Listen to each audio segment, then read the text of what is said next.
Welcome back to The Breakdown with me, NLW. It's a daily podcast on macro, Bitcoin, and the big picture power shifts remaking our world. What's going on, guys? It is Sunday, February 16th, and that means it's time for Long Read Sunday. Before we get into that, however, if you are enjoying The Breakdown, please go subscribe to it, give it a rating, give it a review, or if you want to dive deeper into the conversation, come join us on the Breakers Discord. You can find a link in the show notes or go to bit.ly/breakdownpod. Hello, friends. Welcome back to another Long Reads episode. Today we have something cool that I think is really reflective of the state of where things are. We are obviously now about a month into this new administration, and we're starting to get down to the business of actually governing. And in that, there is a ton of potential crypto legislation that could come to the fore, and not one but two different opinion pieces this week on CoinDesk by sitting representatives around exactly this topic. The first that we'll read is by Representatives French Hill and Brian Steele, and is called Why Congress Needs to Act on Digital Assets. I'm going to turn it over to the 11 Labs version of myself, and then I will be back to introduce the second piece. Last November, the American people clearly spoke. They support President Trump and the agenda he campaigned on, a golden age in America. A key component of President Trump's agenda is leveraging the U.S.'s leadership in advanced technology and economic strength for the benefit of all Americans. Nowhere is this renewed focus on using our strengths for the future more necessary than in the development of digital assets and blockchain operations, where Washington has been asleep at the wheel for far too long. According to surveys, 55% of American investors own Bitcoin, and more than 40 million own some type of cryptocurrency.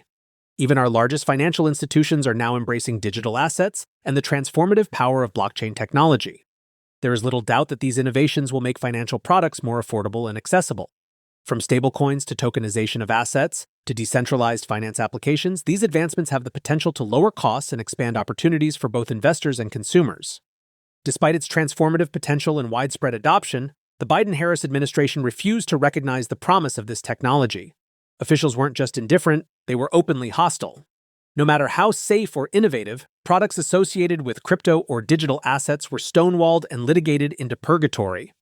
Regulators refused to provide meaningful guidance on how this technology could be implemented in a compliant manner. Worse, they implemented new policies to make adoption even more difficult. Today is a new day. There is broad agreement that we need fit-for-purpose regulation that unlocks opportunities while providing the consumer and national security protections Americans deserve. The world counts on us to ensure that global payment systems are not used for nefarious purposes, including financing terrorism and drug trafficking. Because of the Biden-Harris administration's abdication of responsibility over the past 4 years, the United States has fallen behind, and others, including our adversaries, are developing products and systems that threaten the primacy of the dollar. Despite the Biden-Harris administration's reluctance, during the last Congress, House Republicans led the charge and passed landmark legislation, creating a forward-looking regulatory framework for digital assets. This bipartisan bill provides appropriate protections for consumers and proactively addresses national security and money laundering issues while securing the United States as a leader in digital assets and blockchain innovation. Congressional Republicans will now pick up where we left off and work in a bicameral manner with the Trump administration and financial regulators to ensure that the open hostility from the executive branch of the past 4 years is eliminated. Congress has a unique opportunity to enact legislation that plays to American strengths. We will provide a foundation that will unleash innovation in the digital assets and blockchain space, while at the same time solidifying the status of the U.S. dollar as the reserve currency and the preferred method of payment for lawful transactions around the globe. As leaders of digital assets on the House Financial Services Committee, our immediate priorities include establishing a federal framework with clear rules around stablecoins, providing clarity for the initial sale and distribution of tokens, creating pathways for the registration of centralized platforms for the trading of tokens, implementing strong protections against money laundering and terrorist financing, and ensuring fair competition. We have already begun this work by recently releasing our discussion draft to establish a framework for the issuance and operation of dollar-denominated payment stablecoins in the United States. There are those who share the Biden-Harris administration's view that the digital assets ecosystem is, in the words of former SEC Chair Gary Gensler, full of hucksters, fraudsters, and scam artists, but that sentiment only underscores the urgent need for these efforts. Effective legislation and proactive regulatory engagement will ensure good actors with innovative products can thrive in the U.S., and consumers are appropriately protected from rug pulls, market manipulation, and other fraudulent activity. We are the world leaders in finance and technology because, over our history, we have looked forward and embraced innovation as a means of lowering costs, increasing opportunity, and enhancing protections. We need to be true to our history and do it again. With our newly formed bicameral working group for digital assets, we will work in lockstep with Senate Banking Committee Chairman Tim Scott, Senate Agriculture Chairman John Boozman, House Agriculture Chairman G.T. Thompson, and White House crypto czar David Sachs to advance legislation that delivers on the promises we made to the American people. The golden age of digital assets in the United States begins now. Hello, friends. I am thrilled to share that Ledger is once again partnering and sponsoring with The Breakdown. Many of you know, but for those of you who don't, Ledger is the most secure hardware wallet for your crypto and logins. It's trusted by 7 million users and secures 20% of the world's digital assets. What's more, Ledger is a lot more than wallets. Over the recent years, they've built a comprehensive ecosystem of products and services, all of which are designed to make digital ownership more secure and accessible. You can buy your Bitcoin with Ledger and Ledger Live, and so much more. Basically, not only do they want to keep your assets secure, they want you to be able to do more with them. Ledger's newest devices, the Ledger Stacks and Ledger Flex, introduced the world's first secure touchscreens, making it easier and safer to manage your transactions and assets. Alongside Ledger Stacks and Ledger Flex, the company also launched the Ledger Security Key app, offering a safer alternative to traditional passwords and enhancing your digital security. If you are in this space, you owe it to yourself to at least check out Ledger and their ecosystem, what they have available to you. So thanks once again to Ledger for sponsoring the show.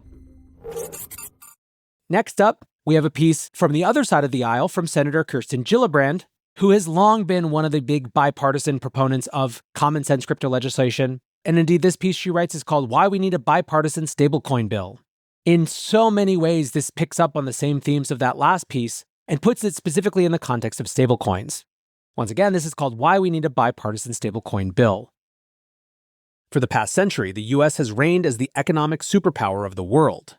The key to this sustained economic might is a regulatory environment that encourages and enables technological innovation. From semiconductors to personal computers to Internet 1.0 and 2.0, U.S. companies have led in developing cutting-edge technologies because our country empowers its builders and creators.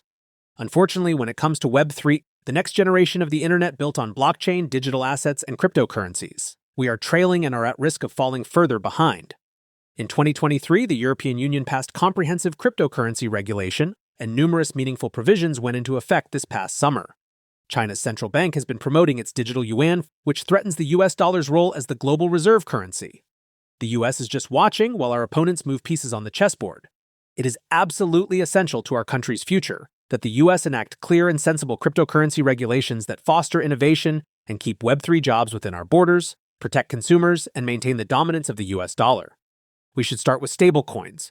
For newcomers, stablecoins are cryptocurrencies whose values are pegged to national currencies or high-quality financial assets. This gives them stability and enables them to play a crucial role in the digital economy, where they combine the transaction speed and low cost of digital assets with the price stability of traditional reserve currencies. The US is already playing a major role in this space. According to one report, more than 95% of stablecoins are linked to the US dollar. The many use cases of stablecoins have earned them support from policymakers across the ideological spectrum. Conservatives value their low-cost, frictionless, and instantaneous payment abilities, which can lower costs on merchants and consumers and spur startups and economic activity. Progressives appreciate their use in lowering the cost of remittances and reaching the underbanked and underserved, and their ability to increase access to basic financial services. It must be acknowledged that, as with any new technology, stablecoins have challenges. Some stablecoins, backed by complex algorithms instead of stable reserve currency, have collapsed due to design flaws. Additionally, unlike bank deposits, stablecoins are not FDIC insured, creating risks should the issuer go bankrupt. While concerns have been raised about money laundering, stablecoins aren't misused for this purpose any more than traditional cash. But for the public to have confidence in stablecoins and for businesses to adopt them, we need clear regulations to provide consumer protection, to govern issuers, and to guard against money laundering. The Bipartisan Guiding and Establishing National Innovation for U.S. Stablecoins, GENIUS Act, which I introduced Feb. 4 alongside Senators Bill Hagerty, Cynthia Lummis, and Tim Scott, will address these challenges and create a clear regulatory environment that enables the cryptocurrency environment to thrive. It protects consumers by holding stablecoin issuers to strict reserve requirements, requiring them to maintain one-to-one reserves in cash and cash equivalents. The bill prohibits the issuing of unbacked algorithmic stablecoins, the collapse of which have led to substantial losses. To address their use for illicit purposes, it requires approved stablecoin issuers to comply with U.S. anti-money laundering and sanctions rules. Finally, the bill clarifies rules around conservatorship and procedure should a stablecoin issuer experience insolvency. While this bill will undoubtedly be tweaked as it moves through Congress, it has already received input from a wide swath of stakeholders, including industry participants, academic experts, and federal regulators. It's a true bipartisan effort that will empower innovators and builders while simultaneously rooting out bad actors. Laying the groundwork for the next century of American exceptionalism is a mission that should unite us all, and positioning the United States at the leading edge of the next iteration of the internet is key to that goal. Stablecoins are already playing an important role, and it's critical we act now to maintain our position as the leader in global economic competitiveness. All right, back to real NLW here. It is extremely notable to me that from both sides of the aisle, we have this language of golden age of crypto and American exceptionalism. I think in many ways, the first piece that we read really just amounts to saying, hey, this is important. But the second piece does more to get into the specifics of stablecoins and what they mean to America. In that piece, Gillibrand makes it clear that she views stablecoins as a counterbalance to threats to the US dollar's role as global reserve currency.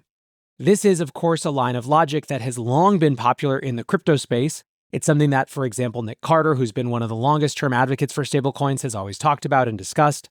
But the fact that this is now making it into the major policy arguments is really notable, and frankly, very important. I think it's also really valuable that Gillibrand articulates both the conservative and the progressive reasons for liking stablecoins, that they express different values, all of which are important to different people. Now, the devil is going to be in the details, and there is a lot of competition for what a stablecoin bill is going to look like. However, I think it's extremely positive that we have people like Gillibrand in the Democrat minority who are far more likely to help drive ahead important, sensible rules that are actually pro-crypto and pro-stablecoin than if they weren't there.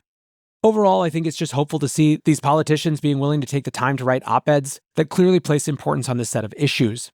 For now, though, that is going to do it for today's breakdown. Appreciate you listening as always, and until next time, be safe and take care of each other. Peace.